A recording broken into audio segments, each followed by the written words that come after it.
He placed you here not as an owner but as steward. Na tayo daw ay nung ikaw ay isinilang sa mundo, nilagay tayo sa mundong ito as a steward or a manager of God's properties, God's creation, and not as owner. Hindi po natin pwedeng may pagkamali na gawin nating owner ang ating mga sarili. Because we are not the owner, we are stewards. Amen? Now, many things, we have to be a good stewards of many things He entrusted us. In all seasons. Amen? Or, kung ano man yung pinagkatiwala tayo sa atin ng Panginoon, mga kapatid. Amen? Maging mabuti tayong katiwala. Paano ang isang tao maging mabuti katiwala? We have to acknowledge that everything we have still rests in God or can never be alienated from Him. Because if you read, mga kapatid, the Bible, sabi ng Bible, lahat po ng bagay sa mundong ito ay sa Diyos. Lahat ng tumatahan sa mundong ito, mga kapatid. Sabi ni John Wesley, you are not your own, but God. Such is likewise all you enjoy. So, ibig sabihin, wala talaga tayong pagmamayari. So, anong purpose ng buhay natin? Kung wala kang pagmamayari. What is the purpose of your life? God made you to be a steward so that you can enjoy as well doon sa mga bagay ng Panginoon, mga kapatid. Now, when God created man, ano nilagay niya? Let us create man in our own image, after our likeness. And God created man in His own image. Sabi ng Biblia, and let them have dominion. Now, lagi kong tinuturo sa inyo na ang word na dominion dyan is about management, about stewardship, about government, governing what God has entrusted us. It's about being a good manager. So, lahat daw ng ibinigay ng Panginoon ay tayo po ang magmamanage. And He has given us a gift. Gift sa buhay mo. To make sure na whatever you have in life, you can manage. Kaya yung gift na meron ka, kailangan alagaan mo. Amen? Amen. Ang kailangan, madiscover mo ang sarili mo. Yes. Makilala mo kung sino ka. Diba? Busy tayo sa gusto natin makakilala ng ibang tao. Pero ang sarili natin, hindi natin kilala. Kaya may mga nagsasabi ni Pastor, it's better to find myself. Hanapin ko muna ang sarili ko. Amen. Good evening. Praise the Lord. Sama natin si Nicole. Nicole, ano? Jess? Okay. So, maraming nagsasabi, Pastor, hanapin ko muna ang aking ano? Sarili. Para bang nawawala sa kanyang sarili. Di ba? Because they do not know themselves. Hindi nila kilala kung sino sila, mga kapatid. And once na hindi mo kilala kung sino ka, hindi mo malalaman ang iyong gift from God, and you cannot use it to manage God's creation. Kaya ang tao kapag naisip niya wala siyang gift from God, depressed siya, frustrated siya. Diba? Parang walang direksyon ang buhay niya. Why? Hindi niya kilala ang sarili niya. Amen? Amen. Look at me. Sabi nyo sa katuloy mo, look at me. Now, at the end of the day, each of us will give an account for all with which we are entrusted. Ibig sabihin, Brother Jezreel, at the end of the day, You are accountable to God. And you will give an account of everything He has entrusted you. Pagka pinagkatiwalaan ka ng cell group, ibig sabihin, one day, you will give an account. Pag pinagkatiwalaan ka ng something from the Lord, and one day, you will give an account for all God's things na ipinagkatiwala sa atin. Remember na ang Diyos ay hindi papayag na siya ay malulugi, mga kapatid. Every investor, kung si Lord ay nag-invest sa atin. Amen? Now,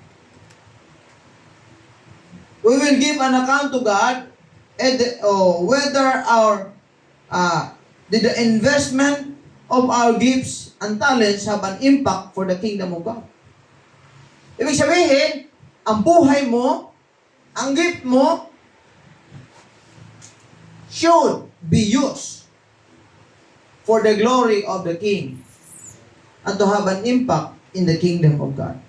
Ang gift mo, magaling ka mayroon kang alam, mayroon kang kaalaman, may gift ka, may talent ka. Dapat pinagapagamit mo yan sa Panginoon. May impact ba yan for the kingdom of God? And most ng tao may mga talent.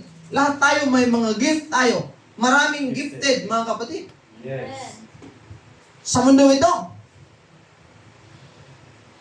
Hallelujah. Yung marami, mga pastor, gifted ng itsura. Daniel. Diba? Brother Andrew, yung kapugian mo, yan yung iyan mo sa mundo.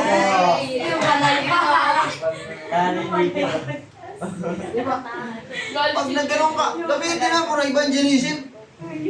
Pagka hindi ka sumama, hindi kita papansin. Yan ang ate. Ewan ko lang, hindi himatayin nyo. Wag. Pansinin mo ako, please. Diba? James Bond. Pagka hindi ka sumama sa church, hindi kita liligawan. Please! Ano? Diba?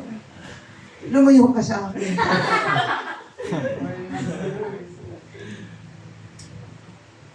Lahat na meron kayo. Yung pagkanta mo, dapat ini-enhance mo, ginagaling mo.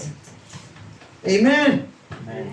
Yung pagtugtog mo, hindi po pwedeng always moderate ka lang. Always diyan ka lang, walang mangyayari.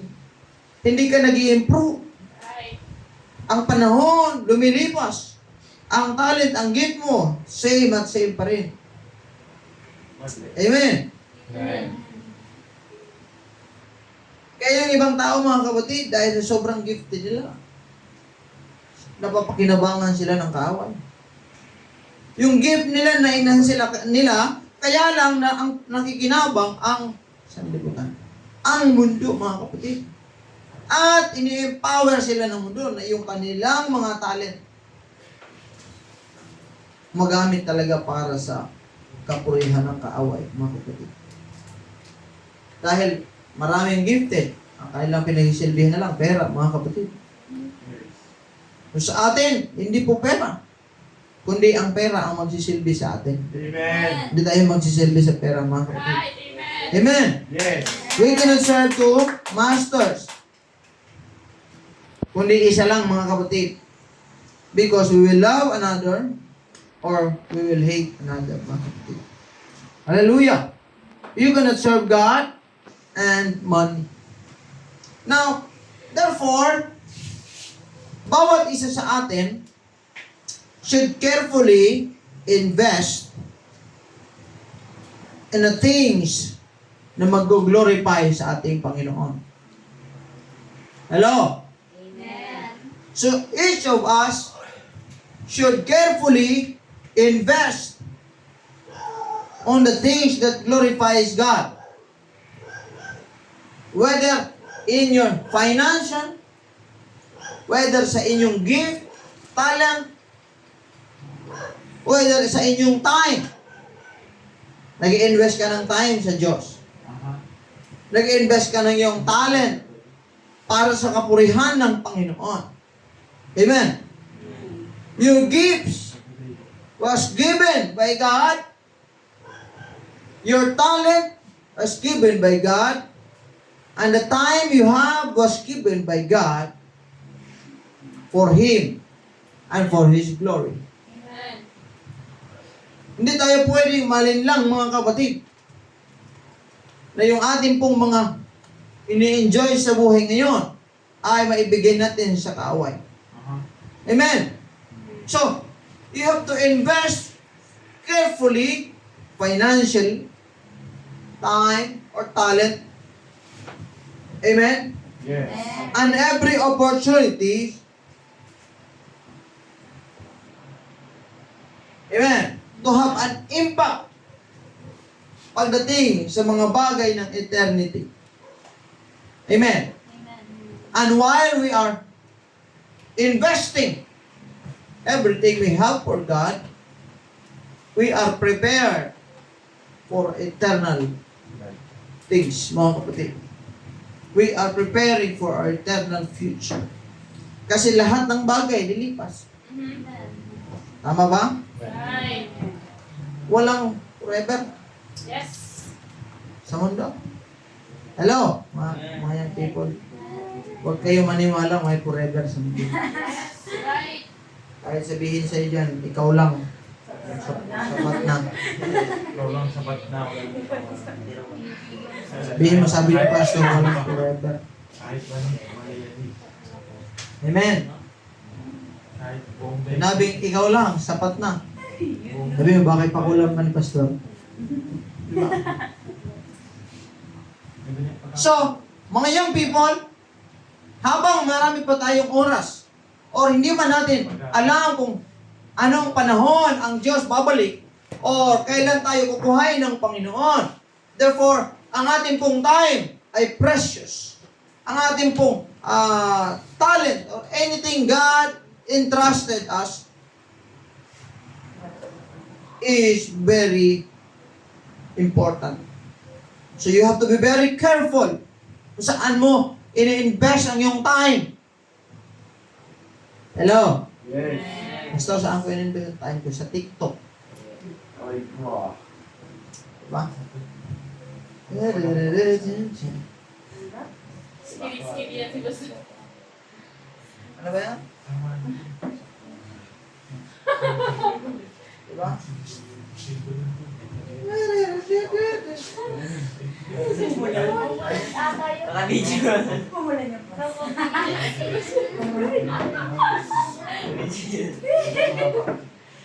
Diba mga young people? You're supposed to invest your time, your talent, for the glory of God. Amen. Hello? Amen. Hello? Let's invest our time, everything we have, for the glory of God, to have an impact. Dapat ikaw, 3 years, 4 years, 5 years from now, meron ka ng ginagawang makabuluhan sa harapan ng Panginoon. Amen. Meron ka ng impact, mga kapatid, sa ating pong community. Amen? Amen. Now, if we read, kung basahin nyo Matthew chapter 25, verse 14, pakibasa po. According to the Bible, Matthew chapter 25. 14. Yes? Ang paghahari ng Diyos ay maitutulad sa isang taong naglalakbay. Kaya tinawag niya ang kanyang mga tauhan at pinagkatiwala sa kanila ang kanyang ali-alian. Diretso. Binigyan niya ng salaping ginto ang bawat isa ayon sa kanilang kakayahan. Binigyan niya ang isa ng 1,000 salaping ginto. Ang isa na may 2,000 salaping ginto. At ang isa pa ay 1,000 salaping ginto. Pagkatapos nito, siya'y umalis. Okay, wait. So, tingnan nyo ha. Yung binigay ng Panginoon na salapi ay hindi pantay base sa amount. However, sabi ng Biblia, it is fair because He gave yung bagay na yon sa kanila according, sabi niya, ayon sa kanilang kakayanan. So yung 1,000, hindi pwede magreklamo bakit 2,000 yung binigay doon sa isa. Yes. Why? Because yung 1,000 lang, yun lang yung kaya niya. Yes. Yung 2,000 na binigyan ng Panginoon, yun lang din yung kaya niya. Yung mas malaki pang binigay ng Panginoon, hindi ka pwede maingit. Bakit siya 5,000? Bakit siya 2,000 na 1,000? Sabi ni Lord, yan lang kasi kaya mong i-manage. Therefore, kung yung 1,000, inaral niya mag-manage, mas in-expand niya pa yung kanyang capacity. Hindi ba siya bibigyan ng mas malaki?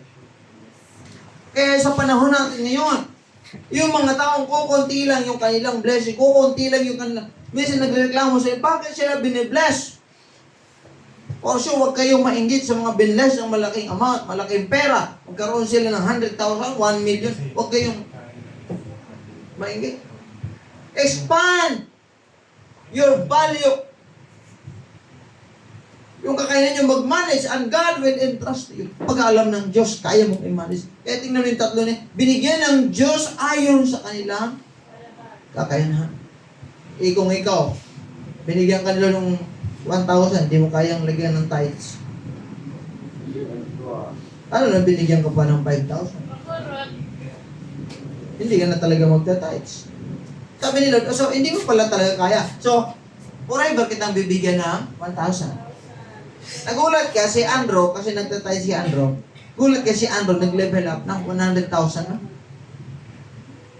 Bakit? Kasi nga, ayon sa kanyang kakayanan.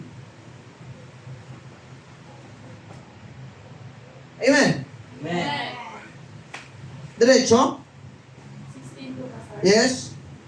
Kumilos agad ang mga tumanggap ng 5,000 sa labi. Okay, wait lang. Tingnan mo. Yung tumanggap ng 5,000 sa lapi, ginto, kumilos agad. Diba? Makikita mo yung pagkakaiba ng mga taong pinagkakatiwalaan ng malaki at hindi pinagkakatiwalaan ng malaki. Most of the time, itong mga mayayaman, itong mga may pera, kumikilos sila, umaga pa lang. Planado ang kanilang buhay. Intentional ang kanilang mga ginagawa. Pero itong walang blessing, wala nang blessing, wala pang ginagawa. Kaya ang walang gagawin nila, magreklamo talaga sila. Walang ginagawa sa buhay. So kita mo, binigyan ng 5,000, kung ako yung mag-grocery, ano lang ako, kuya ako yun. 5,000 yan eh. Same. Diba? Anong gagawin pag binigyan ka ng 5,000? Yung 5,000 na, ginto yan. Hindi yung 5,000 lang na 5,000 pesos ha? Anong gagawin mo doon? Baka bibili mo na kung ano. Bibili mo na kung ano ang baka ibili mo ng iPhone 16. mga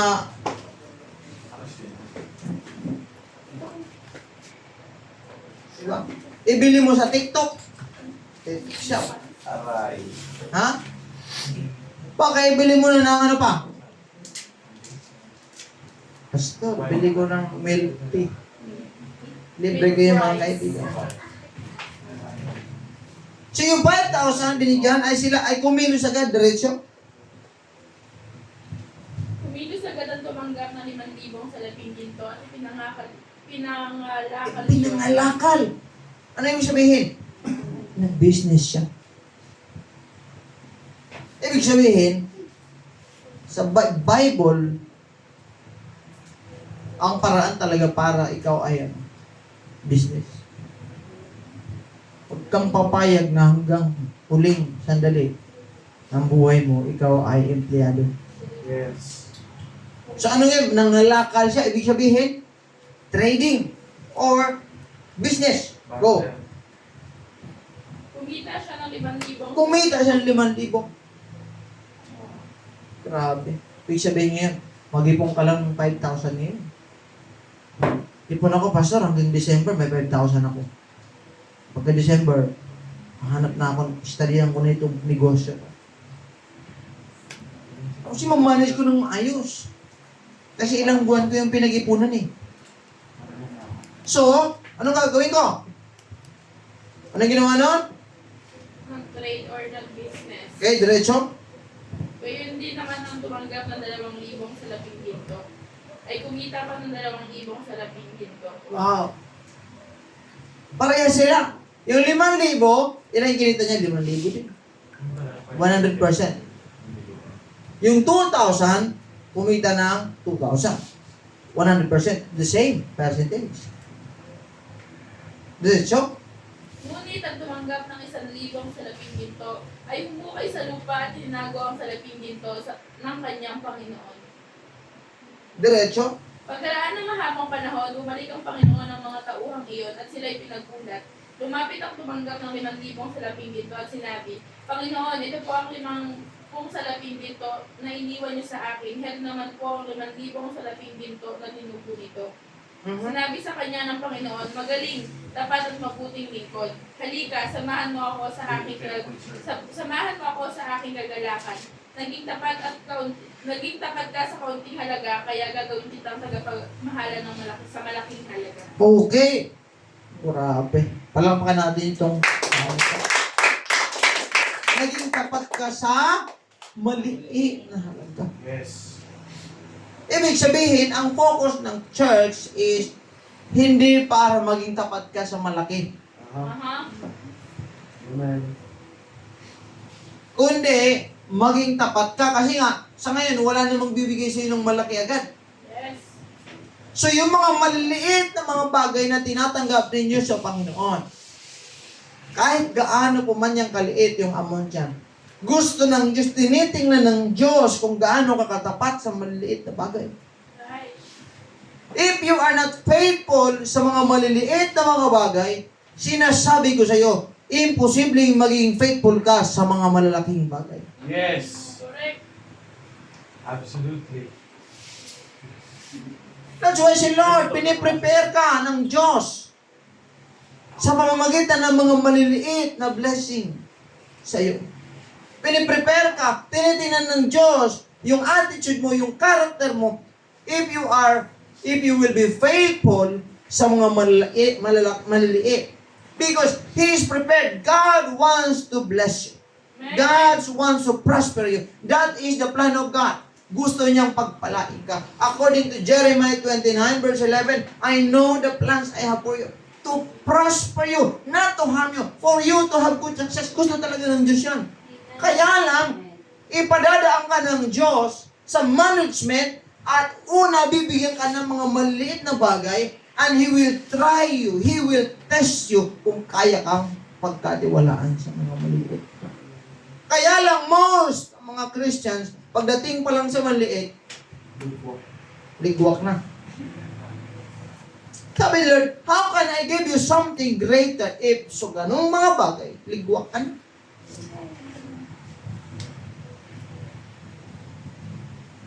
Hello? Parang wala akong kausap. Amen. So God has entrusted. He is entrusted each of us with different opportunities, mga kapatid. Binigyan ka ng talent, ng finances, and according to your ability, pinagkakatiwalaan tayo ng iba't ibang oportunidad sa buhay. Amen? Amen. Yung opportunity mo makapag-serve sa church, dapat. Diba? Yes. Opportunity mo makatulong.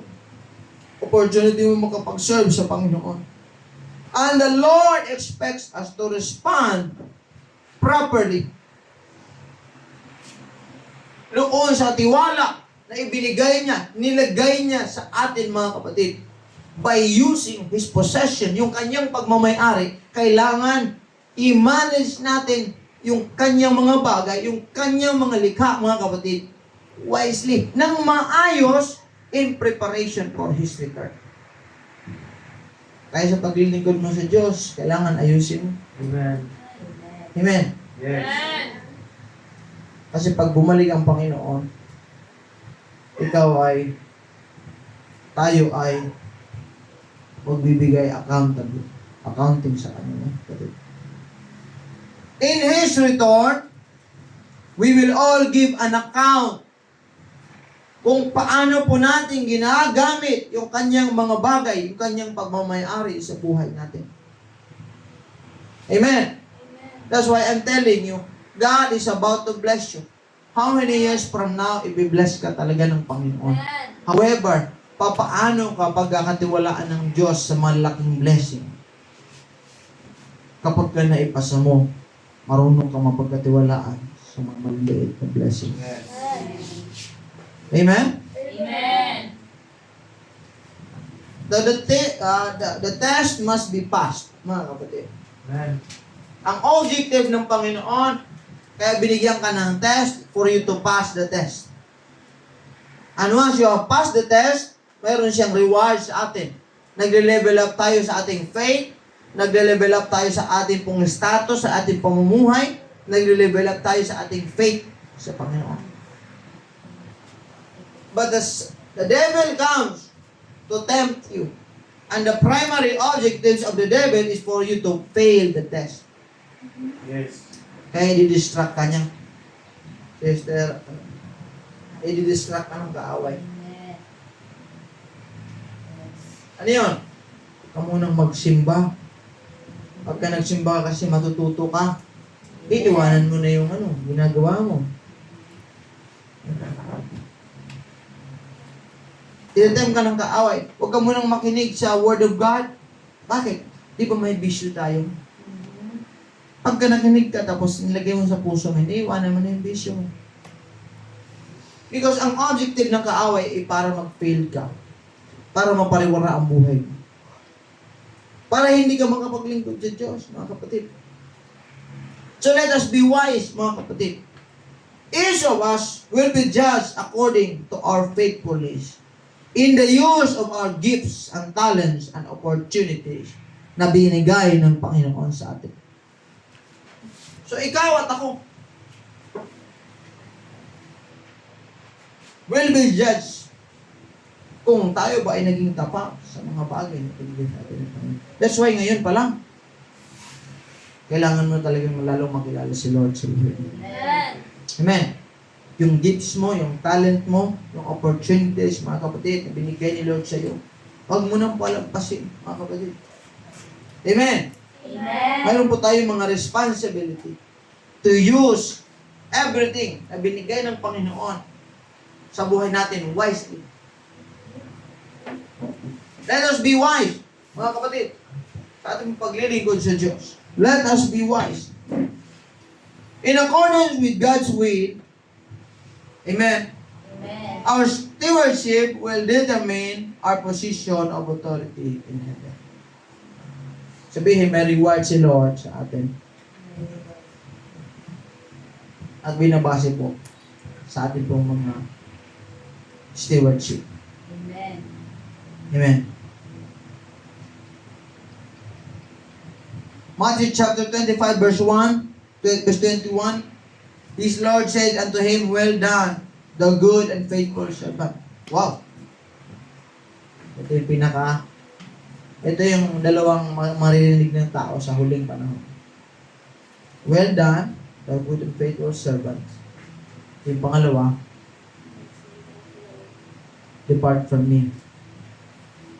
I never knew you. Yan lang, grabe. Yung una, masarap sa kamili. Pero yung isa, aaray ka talaga. Aray. My God. Aray ko. Amen.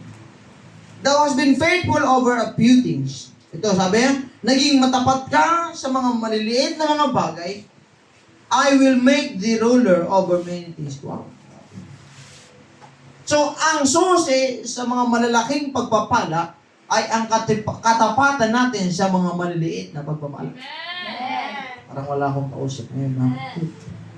Ulitin ko. ang susi sa malalaking pagpapala ng Diyos ay ang ating pong katapatan sa mga maliliit na pagpapalang ibinibigay ng Panginoon sa atin. Amen.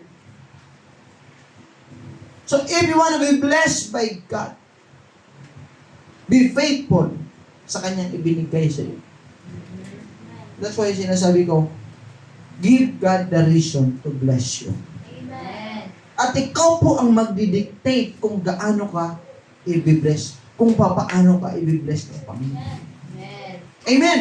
Kung gusto mong umani ng great things, maging tapat ka sa Panginoon. Amen! Hello? Amen. Also, in Luke chapter 19, mga kapatid, nandyan din po yan. There are many profitable investment opportunities for people today, mga kapatid. There are some are safe while others are risky. But I would tell you, mga kapatid, ang pinaka-safest investment of all, yung mag-invest po tayo sa kingdom of God. Amen. Amen. Walang risk po. Yung mga investment sa panahon natin, mag-invest ka sa, di ba? May mga scam ngayon. Nakaano ba kayo niyan? Yung mga scam sa mga investment. Di ba? Nakaraan, maraming hinuli ng mga investment.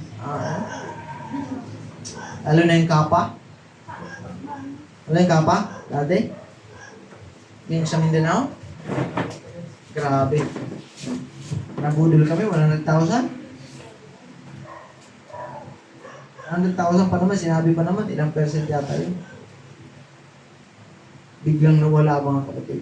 So, sa investment sa mundo ito, marami pong mga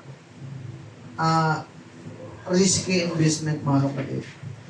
Pero ang pinaka-safe, yung mag-invest ka sa kingdom of God. There are no risk mga kapatid. When we invest our times, our talent, and treasures in the kingdom of God. Yung time mo. Yan isa sa mga pinakakailangan ng Diyos. God requires your availability more than your ability. Amen. Ahanin mo, maabilidad ka nga, hindi ka naman available. Sabihin mo sa atin, available ka ba? Available ka ba? Dapat tayo, meron tayong lagi, Lord, I'm available for you. Dapat available tayo lagi sa Panginoon, mga kapatid. Yung time mo, yung talent mo, yung treasure, huwag mong ipagdamot sa Diyos. Amen. Amen. Yung investment natin sa Panginoon. That's why Matthew chapter 6 verse 33 said, but seek ye first the kingdom of God. Kung mayroon ka mga investan sa anong mayroon ka ngayon, dapat pagdating yan sa kingdom of God, mga kapatid. And all these things shall be added unto you. So, ang challenge natin, dapat 5 years from now, mayroon nang mangyari na maganda sa buhay mo. Amen. Hello? Amen.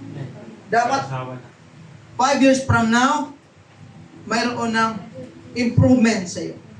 Some of you will become a businessman. Hello? Amen. Yung mga nag-aaral, lahat kayo makakatapos sa pag-aaral. Amen. Huwag mo nang mag-boyfriend. Amen. Bakit? Hindi ka niyan mahal? Amen. Niloloko ka lang. Amen. Huwag ka magpapaniwala sa kanila. Hello? Amen. Kung mahal ka niya, dapat next year pakasalan ka na. Good. Yung mga lalaki, yung mga lalo sa mga kababaihan, huwag kayong magpapaniwala, binubola lang kayo. Yes. Hello? Amen. 10 years old ka pa lang. 12 years old, 13 years old.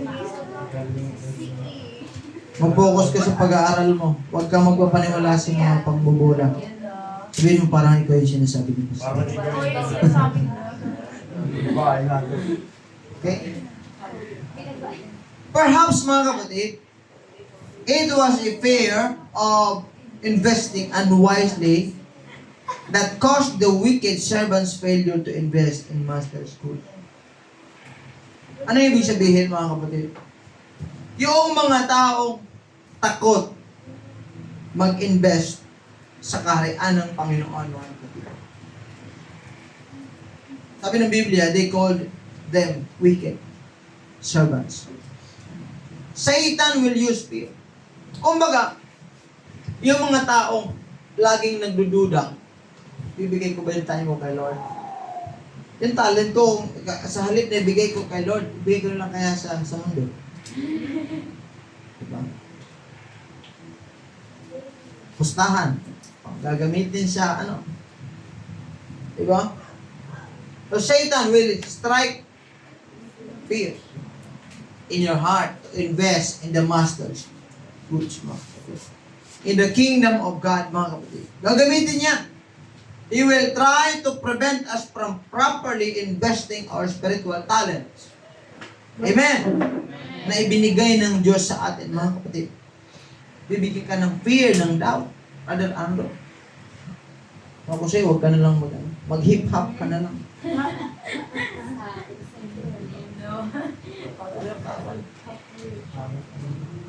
Huwag ka na dyan sa ano. Pagka nag-ano ka, marami tuloy na babago yung buhay. Huwag na. Ito ka lang, tambay na lang tayo. Amen. Therefore, kailangan talaga mabago ang ating desire.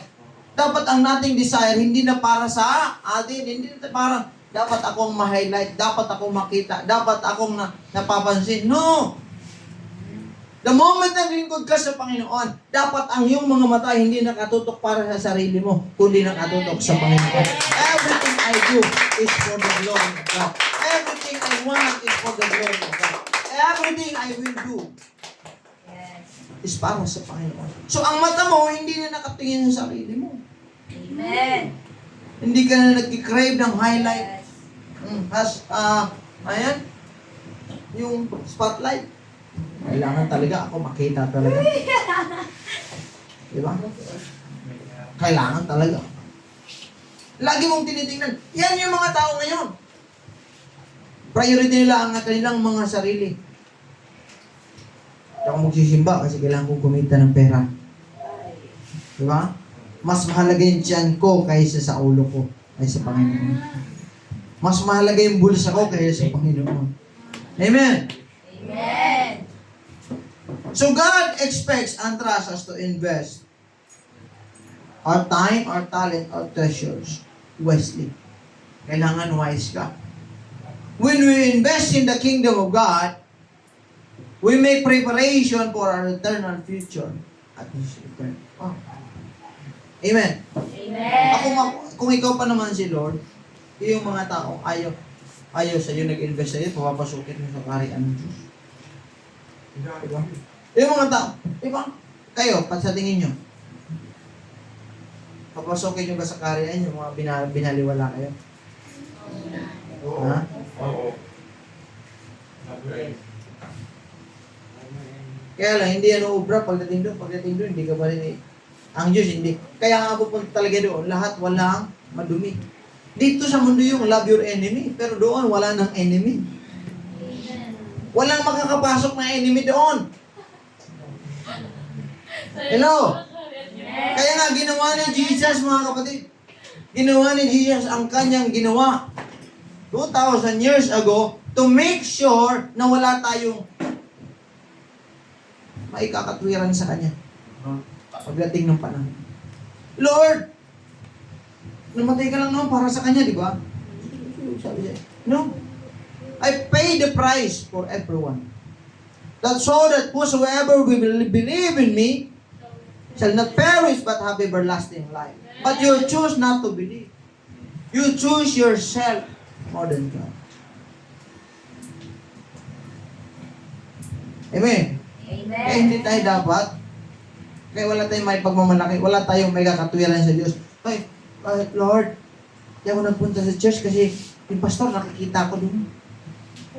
Nakita ko kasi si Sister Angelica, nakita ko kasi si ano.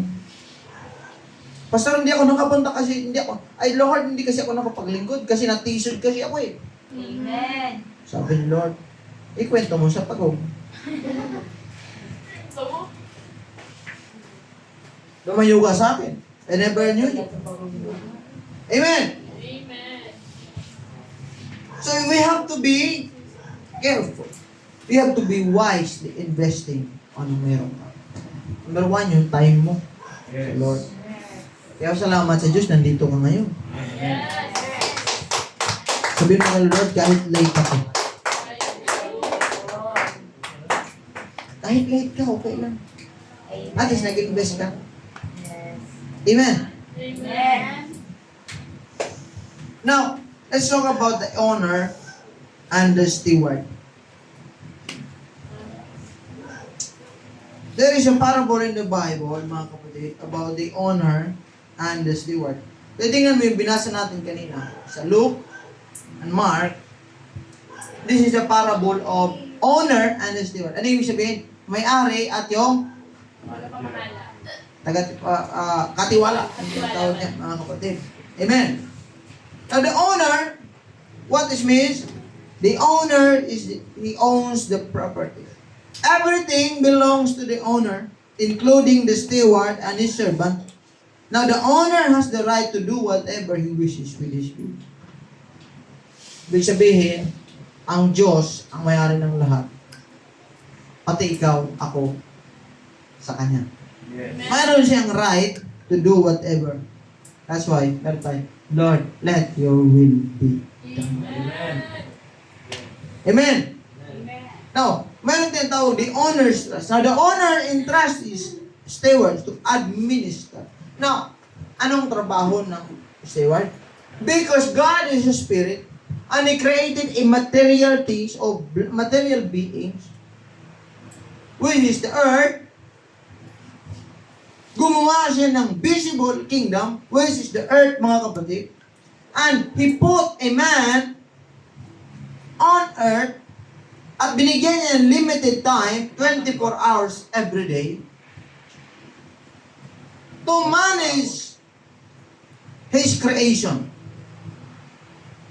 So, God lives in the eternity, in heaven.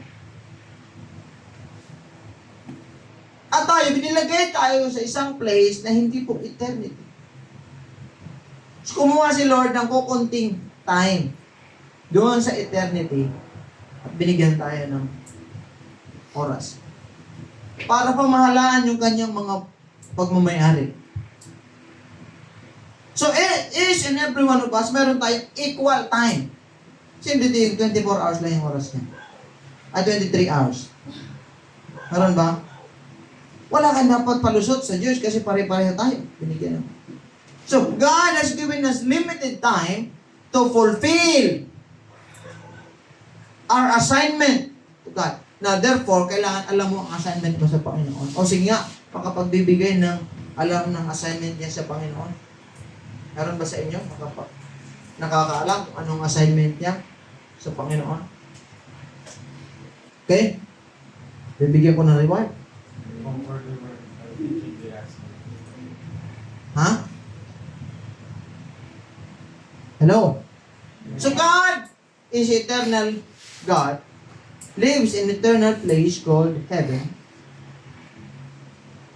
And ang kanyang layunin is to expand the invisible kingdom to the visible kingdom. Now, because He is a spirit and you cannot see the spirit, He made a man na akmang-akma pwedeng mag-manage ng visible kingdom na ginawa niya. So, He made a man to manage everything. Ang tawag yung dominion. To rule.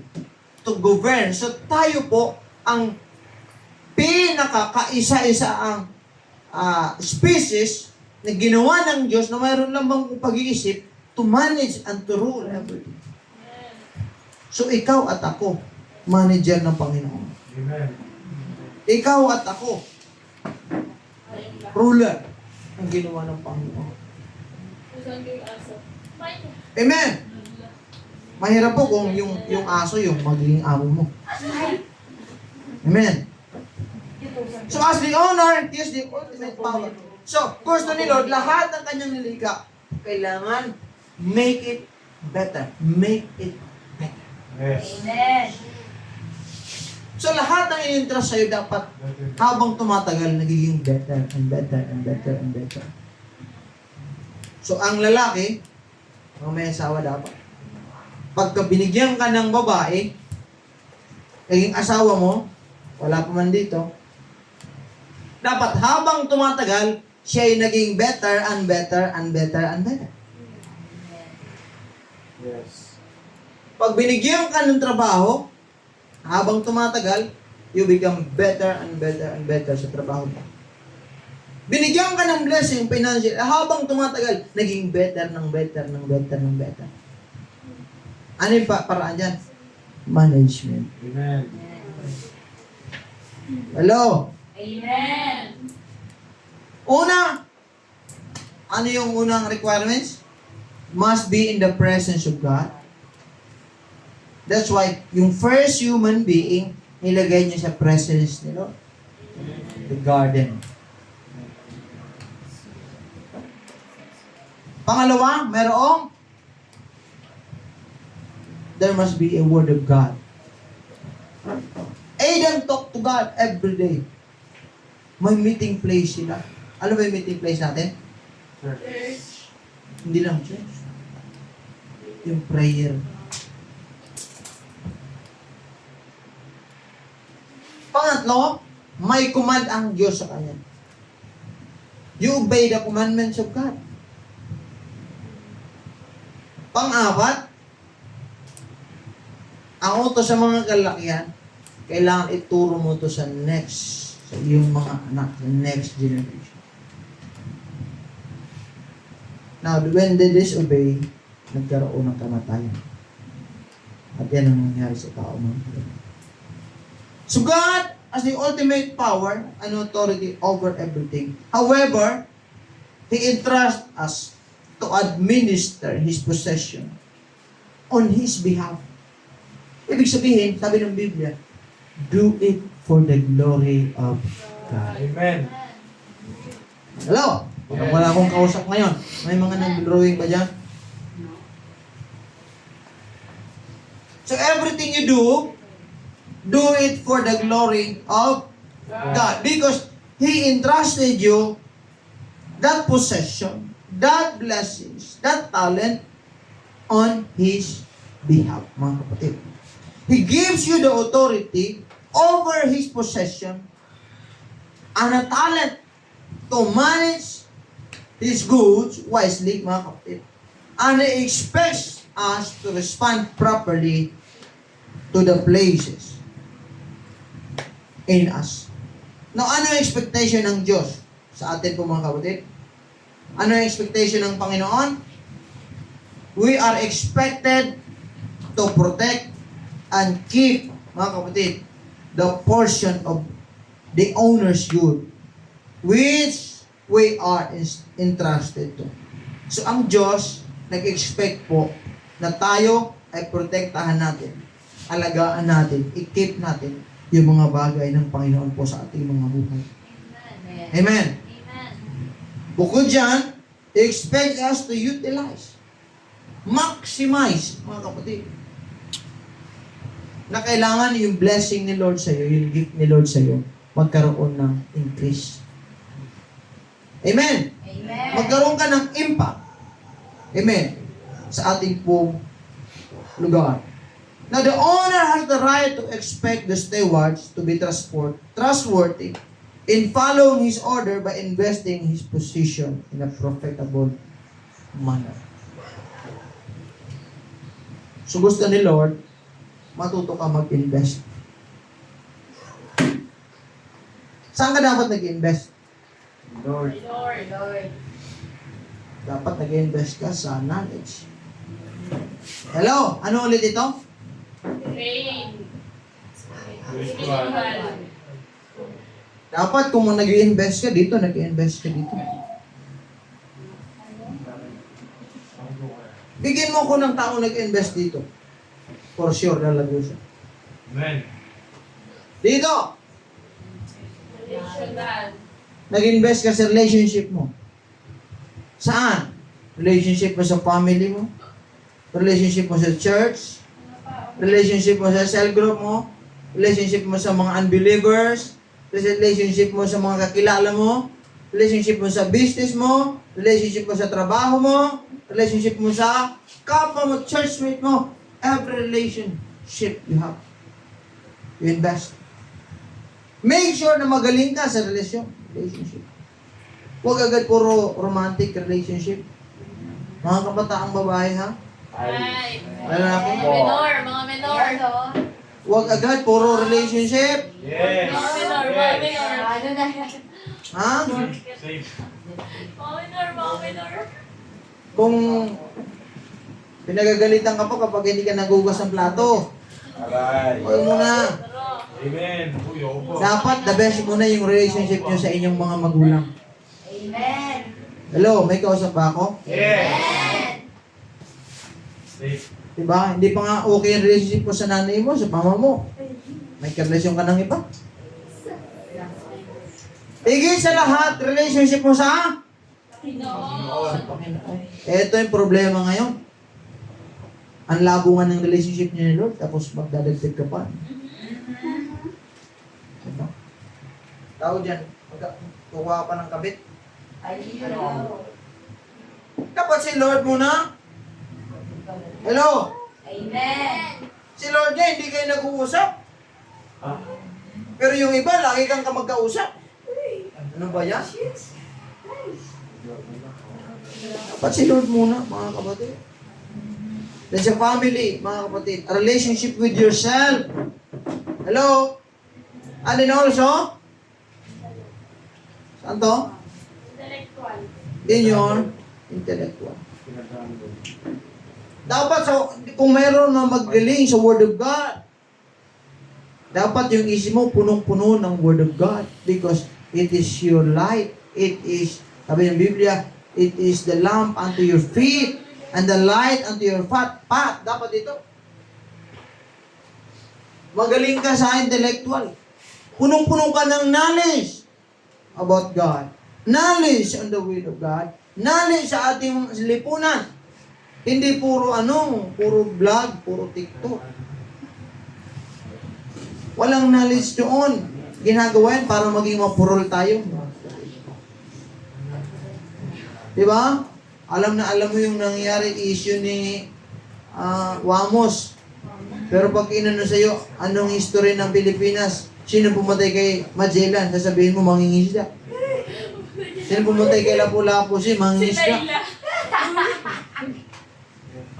Sino pumatay kay ano? Sasabihin mo agad si ano?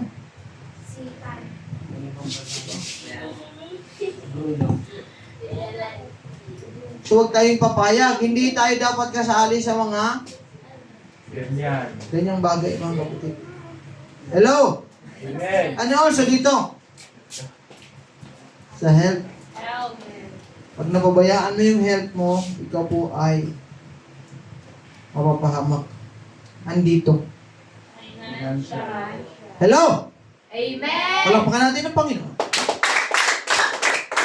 Ang question ko sa inyo, bago kayo mag-relationship, magaling na ba kayo sa financial? Yung iba mag-relationship na, 2%. may karelasyon pero hindi marunong hawak ng pera. Wala ka pang pinagkakakitaan. Hello? Hello?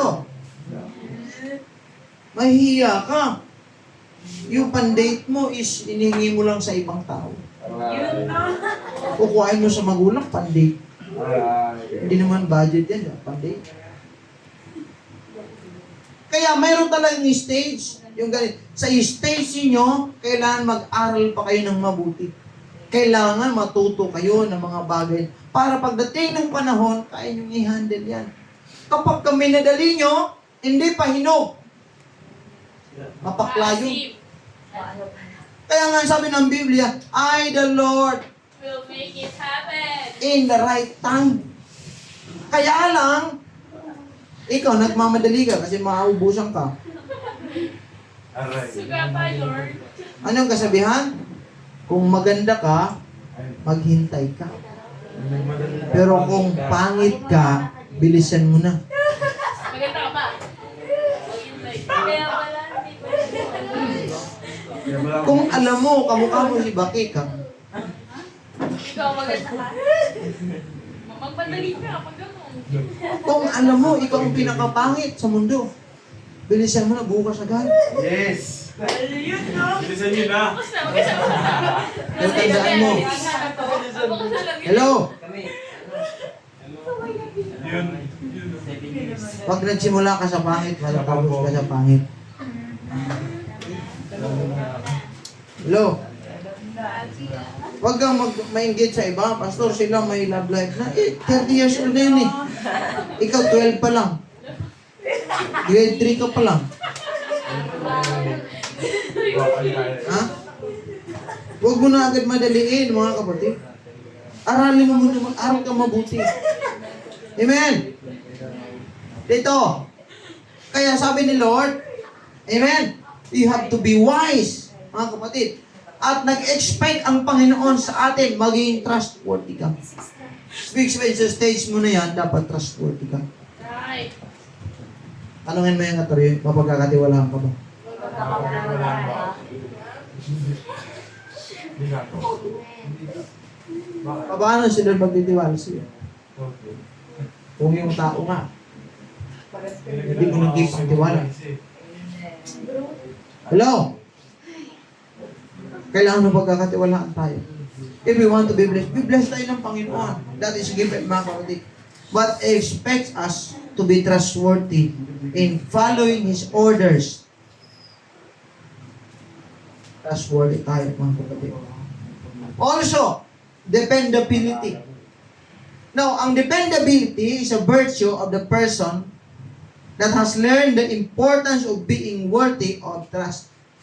Yung dependability, ibig sabihin, pwede akong dumepende sa'yo. Ang question sa buhay natin, pwede ba si Lord dumepende sa'yo?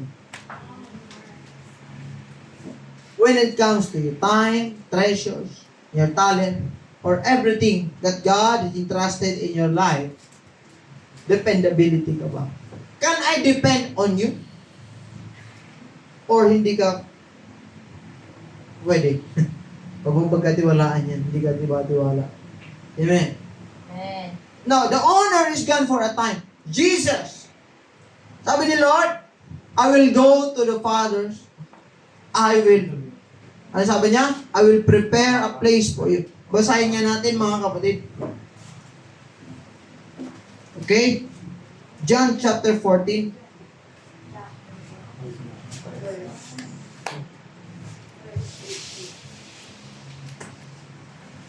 Verse 8. Okay?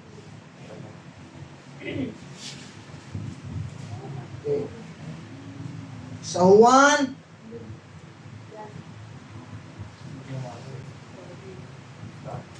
Basahin mo, sir.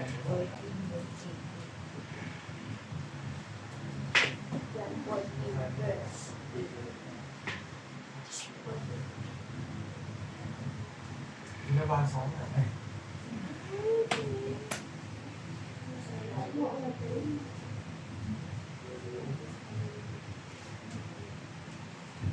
okay?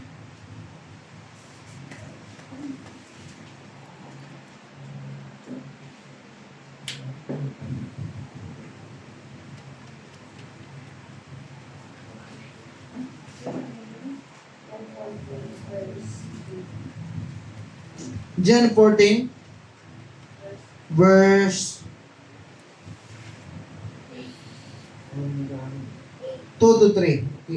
Okay. Okay, basa.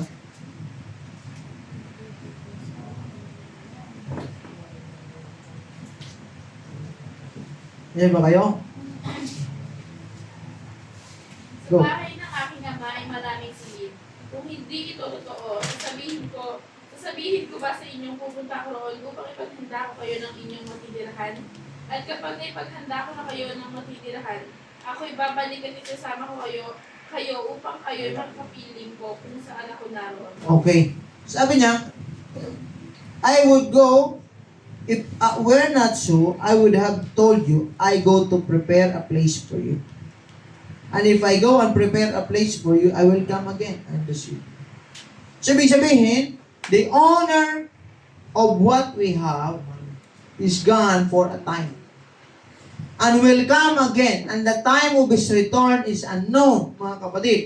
Now, this can be viewed as a test of the wisdom and faithfulness of the steward in keeping his accounts in order. Ibig sabihin, para tayong yung mga talento, binigyan ng talento. Yung isa, binigyan ng 5,000, yung isa, binigyan ng 2, yung isa lang.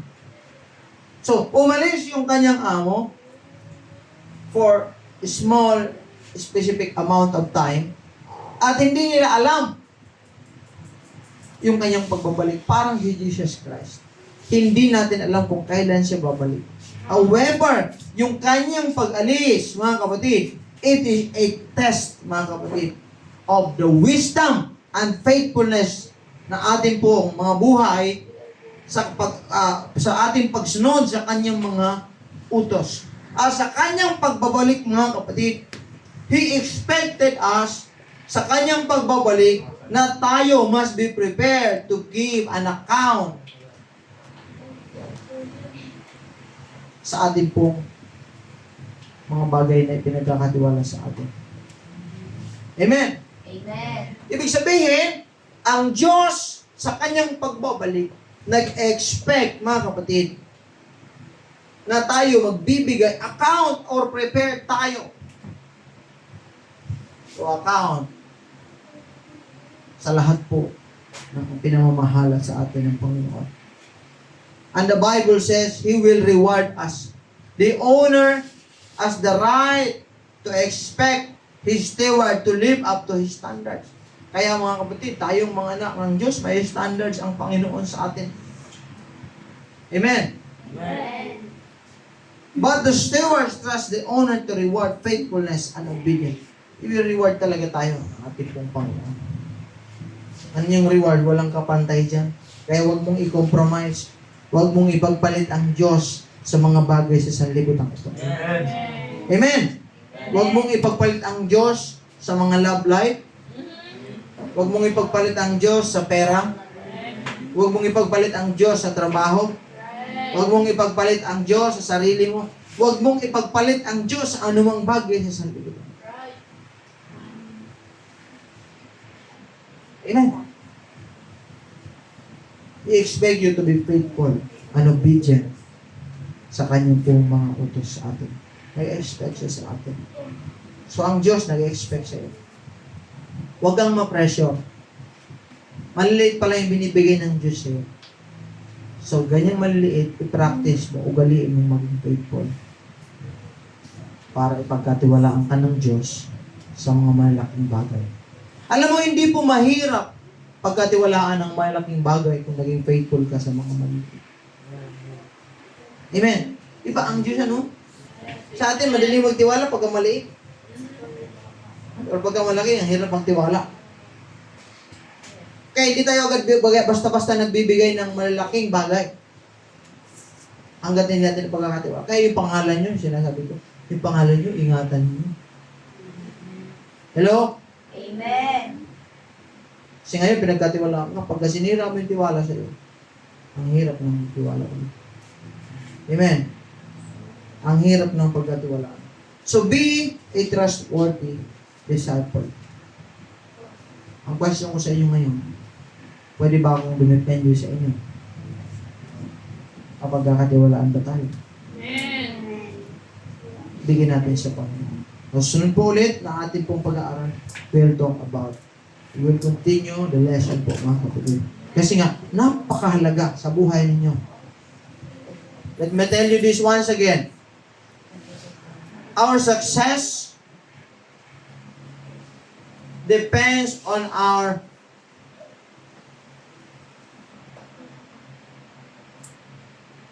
faithfulness or pagiging accountable sa mga bagay ng Panginoon. Kung paano ka o pagkakatiwalaan ng Diyos sa buhay natin, mga kapatid. Amen. Hindi lang financial. Number one, spiritual. Your relational. Your intellect. Kaya dapat mag-imbak ka ng intellect. The Word of God. The things na makakapag-add ng ating value sa harapan ng Panginoon. Palakpakan natin ang Diyos. Salamat sa Diyos, mga kapatid. And I hope na meron tayong natutunan ngayong gabi, mga kapatid.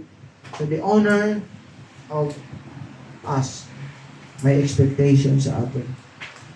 Amen. Amen. So, salamat mga kapatid. You have any question? I hope na mayroong nadagdag sa inyo.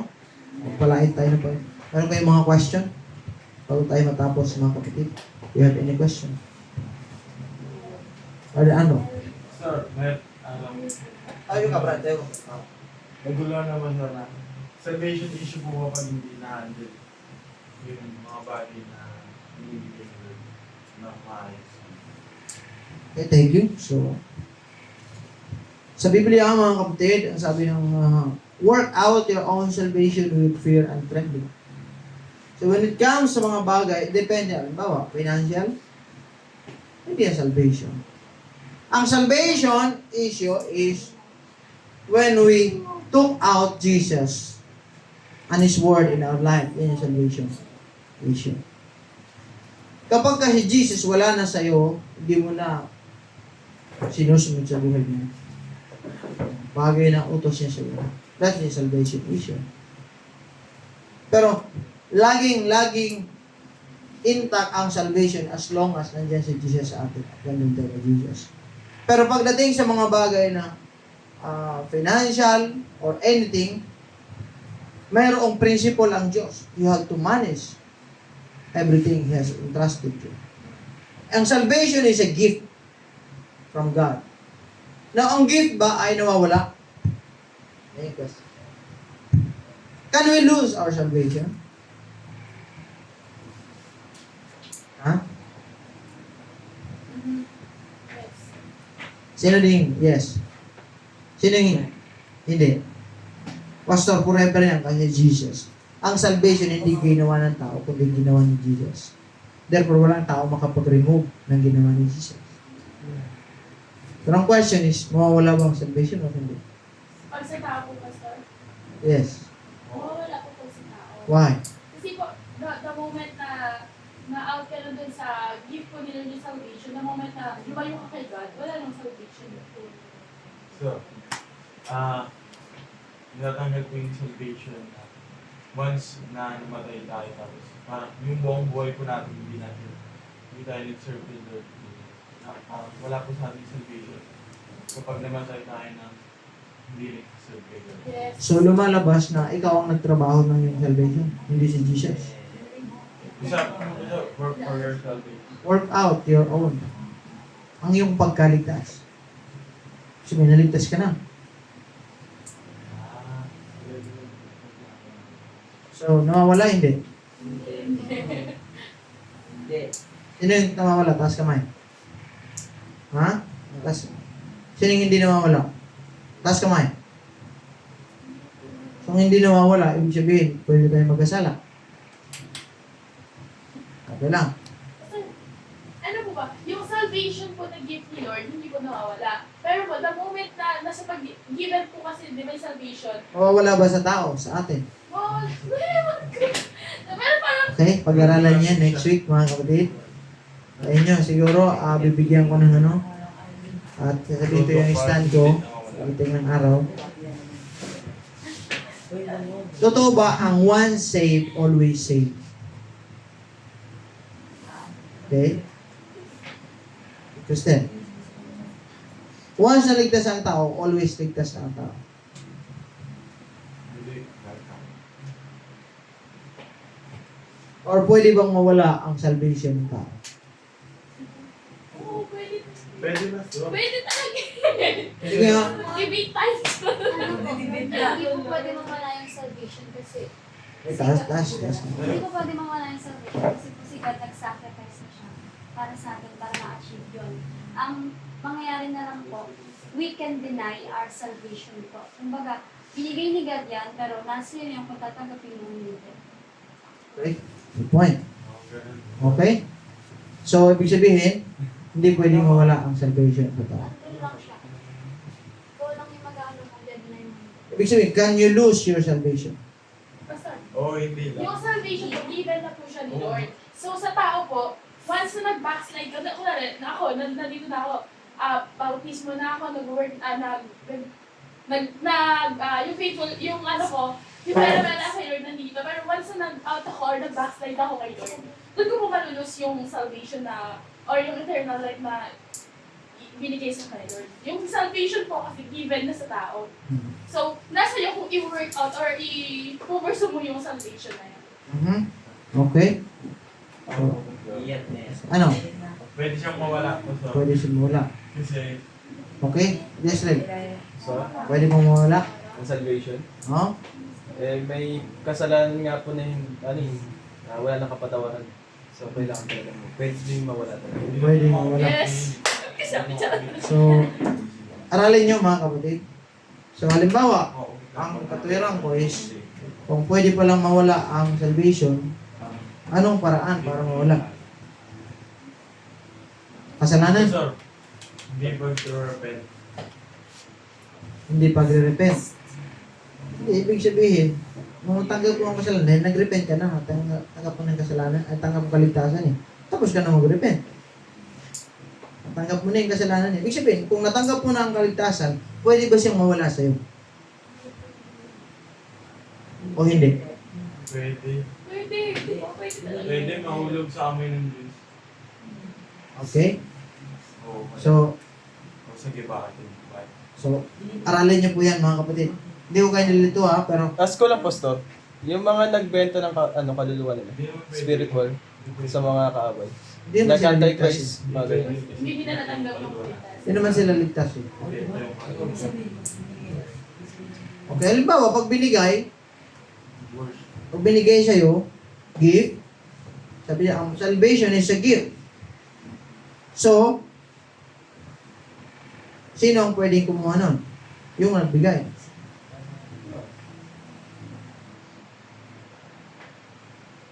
Kasi nga, ang salvation, unmerited favor. Unmerited gift. Wala kang ginawa para ma-earn mo yan. Wala kang, at all, si Lord talaga ang gumawa niyan. Wala kang ginawa para maligtas ka. Kundi si Lord ang nag-provide ng salvation. Nung natanggap mo na yan, pwede bang mawala sa'yo? Pag in-ignore, Yung question, yes. Ang sagot is yes. oo. Para din na kayo malito. Pwede na. Pwede pong mawala ka. Oo. Sinabi po ng mga Trinitarian, Calvinism, lalo na mga Baptist Christian, is once saved, always saved. At that's the big lie in the Bible. Mawawala talaga ang salvation. Kaya sabi niya, work out your own salvation with fear and trembling. May takot. Kasi pagka yung salvation mo, hindi mo winwork out. Sabihin, hindi mo ginagawa. Kasi hindi po pwede. Kung hindi pa mawawala din, pwede na ako magkasala. Hindi naman pala mawawala eh. Yes. Yes. I believe. Kaya lang, sabihin nila, kung gusto mo magkasala, hindi ka pa talaga ligtas. So, yan yun. Pero, ang sagot ko dyan, biblically speaking, nawawala po ang salvation ng tao. Kaya nga tayo ay nag-iingat. Kaya nga tayo ay nagsisikap. Kasi nga kapag wala tayo sa Panginoon, imposible naman, wala ka ng salot. Tapos, diba? 30 years kang naglingkod. Nag-backslide ka. Hindi ka naglingkod, tapos namatay ka. Sa India. Diba? Mahirap yun. Okay, so, nawawala po. Question? Any question? Any question? Andiyan. Ano lang po ba, sir? Ano po, conservative po yung maliit na bagay na pinagkatiwala sa inyo, na wala po, hindi mo po na-sure na handle na maayos. Possible po kaya na parang parang pagkatiwalaan mo doon sa maliit na bagay. Tapos parang disability ng second chance. Thank you. No? So, ang principle is whatever you mismanage, you lose. So, say, Lord, Sabi ko nga, habang may buhay, may Pag-ibig. Problema. may pagkakataon. Diba? So, there's always a chance sa atin. So, Lord, hindi ko naman manage to kasi bigyan mo naman ako ng chance. Wag. Yung chance na binigyan ni Lord cannot be a license for us to do our mistake or the same mistake over and over again.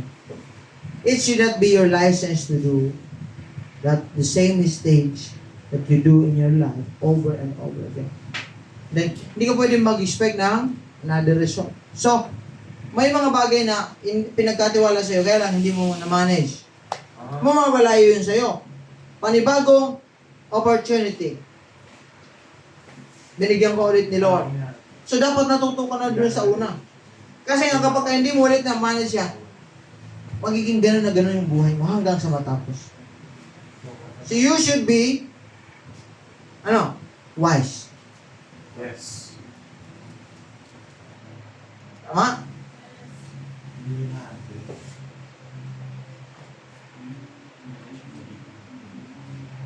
Kasi nga, pag lahat ng bagay na ibinigay sa iyo ng Diyos is a test. Yes. Kaya sa buhay natin, mga kapatid, habang tayo nabubuhay, merong Pagkakataon. Pagkakamali. pagsubok. May pagsubok talaga. Dantay ka sa pagkakataon ng pagsubok. Pagsubok pa lang.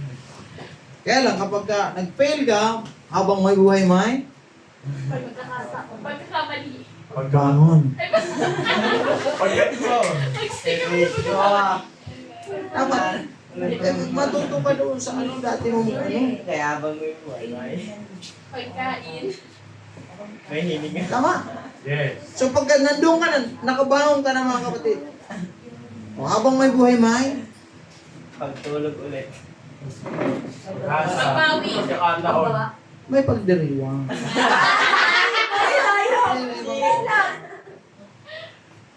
So, ibig sabihin, gusto ni Lord, matuto ka magman. Diba? Hello? Tuto ka. So, yung mga bagay na mas maliit pa lang, pagka mapagkatiwala ka sa tandaan mo yan. Kung ang goal mo, pagkatiwala ka sa malaki, ngayon pa lang, maliit pa lang yung big blessings, maliit pa lang yung pinagay sa'yo. Yung role mo, please, ayos. Yes.